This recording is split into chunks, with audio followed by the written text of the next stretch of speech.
আসসালামু আলাইকুম প্রিয় শিক্ষার্থী বন্ধুরা, আশা করি আপনারা সবাই অনেক ভালো আছেন। Welcome to my channel Ashik computer and hardware lab. আজকে আমরা গিগাবাইট 31 একটি মাদারবোর্ড প্রবলেম ছিল। তো এই মাদারবোর্ডটি মূলত পাওয়ার আসতো না, আর যদিও মাঝে মাঝে পাওয়ার আসতো তাহলে ডিসপ্লে আসতো না।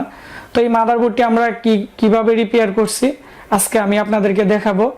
আশা করি যারা আমার এই চ্যানেল থেকে প্রতিনিয়ত ভিডিও দেখে আপনারা কাজ শিখতেছেন বা যাদের দোকান আছে তাদের জন্য অনেক উপকার হবে। আর অবশ্যই বন্ধুরা, আপনারা যারা আমাদের এখানে প্র্যাকটিক্যাল ক্লাস করতে চাচ্ছেন বা কাজ শিখতে চাচ্ছেন ল্যাপটপ, ডেস্কটপ এবং হার্ড ডিস্ক রিপেয়ারের, আমাদের সাথে যোগাযোগ করবেন। আমাদের যে মোবাইল নাম্বার আছে এটি আমরা আমাদের যে আজকে ভিডিও আছে ডিসক্রিপশন বক্সে দিয়ে দিব এবং এই ভিডিও কমেন্টসে আমরা পিন করে দিব।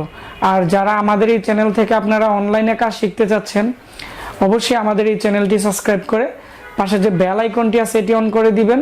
তাহলে আমরা আমাদের এই চ্যানেলে যত ধরনের ভিডিও আপলোড করব এগুলো আপনারা ইউটিউব থেকে সরাসরি পেয়ে যাবেন। তাহলে বন্ধুরা, আমাদের যে আজকের ভিডিওটি আছে এখন আমরা এটি শুরু করব।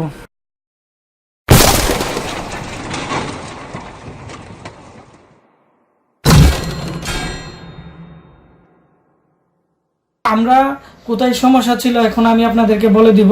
তবে আমি এখন এই মাদারবোর্ডটি অন করতেছি। অন করে আমি আপনাদেরকে দেখাচ্ছি যে এই মাদারবোর্ডটি টোটালি ওকে হয়ে গেছে। এই যে মাদারবোর্ড ওকে অন করলাম, তো আপনারা এখানে ডিসপ্লের মধ্যে আপনারা খেয়াল করবেন এটি মূলত ডিসপ্লেও চলে আসছে। তার মানে এই মাদারবোর্ডটি মূলত বর্তমানে রিপেয়ার হয়ে গেছে। তো এখন আমি এটি অফ করতেছি। তো এর যে কানেক্টরগুলো আছে আমি এগুলো খুলে আমি আপনাদেরকে দেখাচ্ছি। এই হচ্ছে মূলত আমাদের যে মাদারবোর্ডটি আছে এটি। তো এই মাদারবোর্ডটি আজকে আমরা রিপেয়ার করছি। আর এর মডেলটি হচ্ছে আপনারা এখানে দেখতে পাচ্ছেন GA-G31M-ES2C। তো এই হচ্ছে এর মডেল। এটি হচ্ছে DDR2 একটি গিগাবাইটের মাদারবোর্ড। তো মাদারবোর্ড 31, 41, 61 যে ধরনের মডেলই হোক না কেন এগুলোর সমস্যা মূলত থাকে নো ডিসপ্লে আর নো পাওয়ার। তো এটি ছিল মূলত নো পাওয়ার, আবার মাঝে মাঝে পাওয়ার আসতো। তো এখন আমি আপনাদেরকে দেখাবো এর যে কোথায় প্রবলেম ছিল। তো এই মাদারবোর্ডটি আপনারা দেখতে পাচ্ছেন। তো এই মাদারবোর্ডটি আমরা যখন পাওয়ার অন করতাম এখান থেকে এফ প্যানেল থেকে, তখন মাদারবোর্ডটি পাওয়ার আসতো না। তো আবার আমরা এখানে যদি বিভিন্ন কম্পোনেন্টে বা এদিকে যদি আমরা নাড়াচাড়া করতাম তাহলে আবার অন হইতো। তো ওই ক্ষেত্রে আমরা যে কাজটা করছি এখানে ATX 4 পিনের যে কানেক্টর আছে এটি খুলে দিলাম। খুলে আমরা যখন পাওয়ার দেই তখন এই মাদারবোর্ডটি টোটালি পাওয়ার আসে।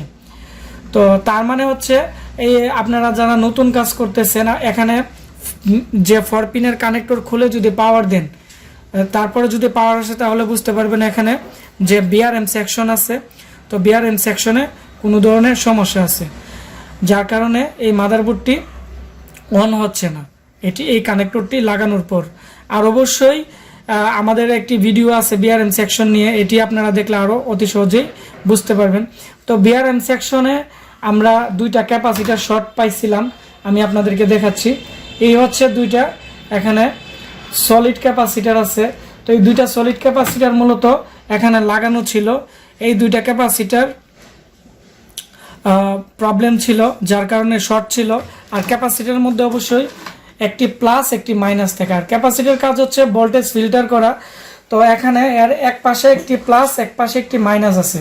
তো এখানে 12 ভোল্ট ফিল্টার করার জন্য এখানে 3টা ক্যাপাসিটার আছে। কিছু কিছু মাদারবোর্ডে 2টা থাকে, কিছু কিছু মাদারবোর্ডে 4টা থাকে। তো এখানে এই ক্যাপাসিটারটি শর্ট হয়ে মূলত এর যে প্লাস মাইনাস শর্ট হয়ে গেছিলো। আমরা যখন মাঝে মাঝে ক্যাপাসিটার ধরতাম বা নাড়া দিতাম তখন মাদারবোর্ডটি চালু হইতো কিন্তু ডিসপ্লে আসতো না। তারপর আমরা যে কাজটি করছি, আমরা যে সোল্ডারিং আয়রন দিয়ে আমরা 2টা ক্যাপাসিটার খুললাম। খোলার পর আমরা এখন পাওয়ার দিলাম। অলরেডি পাওয়ার চলে আসছে, আপনারা দেখতে পাচ্ছেন। তো এখন আমরা যে সেম আমাদের কাছে আরেকটি মাদারবোর্ড ছিল আপনারা দেখতে পাচ্ছেন, এই মাদারবোর্ড থেকে আমরা অলরেডি 2টা ক্যাপাসিটার খুলে নিলাম। তো খোলার পর আমরা এখন এটি লাগিয়ে দিব। তো এই মাদারবোর্ডটি মূলত যে বিষয়টা আমি বলতে চাচ্ছি, মাদারবোর্ডের বিআরএম সেকশনে কোনো জায়গায় যদি কোনো একটি ক্যাপাসিটার বা ট্রানজিস্টর বা মুসপেট বা আইসি যদি কোনো একটি কম্পোনেন্ট শর্ট থাকে তাহলে মাদারবোর্ডটি অন হবে না। আর যদি ওই কম্পোনেন্টটি যদি উঠিয়ে ফেলেন, যেমন ক্যাপাসিটার উঠিয়ে ফেললেও সমস্যা নাই, কিন্তু যদি এর শর্টটি লাগানো তাই মাদারবোর্ড অন হবে না। তো যার কারণে আমরা এটা উঠানোর পরে কিন্তু মাদারবোর্ড ডিসপ্লেও চলে আসছে এবং মাদারবোর্ডটি রানিং আছে। তবে আমরা দুইটা ক্যাপাসিটার লাগিয়ে দিব। তো দুইটা ক্যাপাসিটার যদি আমরা লাগিয়ে দিই তাহলে এই মাদারবোর্ডটি প্রপারলি কাজ করবে। তা না হলে অনেক সময় ব্লু স্ক্রিন মারবে বা অনেক সময় রিস্টার্টিং প্রবলেম করতে পারে বা বিভিন্ন সমস্যা করতে পারে। তো আশা করি আপনারা বুঝতে পারছেন। তো এই হচ্ছে আমাদের যে আজকের যে মাদারবোর্ডটির সমস্যা ছিল এটি। তো আশা করি আপনারা বুঝতে পারছেন। এরকম আমরা নতুন নতুন আমাদের এই চ্যানেলে ভিডিও নিয়ে হাজির হব, যাতে এগুলো দেখে আপনারা অনেক কিছু শিখতে পারেন এবং জানতে পারেন। আমার এই ভিডিওটি যদি ভালো লেগে থাকে তাহলে অবশ্যই ভিডিওটির নিচে একটি লাইক দিবেন, কমেন্টস করে আপনাদের মতামত জানাবেন, আর অবশ্যই ভিডিওটি শেয়ার করে দিবেন। তাহলে যারা কম্পিউটার কাজ শিখতে চাচ্ছে তারা অনেক কিছু শিখতে পারবে এবং জানতে পারবে। আপনারা সবাই ভালো থাকবেন। দেখা হচ্ছে আমাদের কোনো নতুন একটি ভিডিওতে।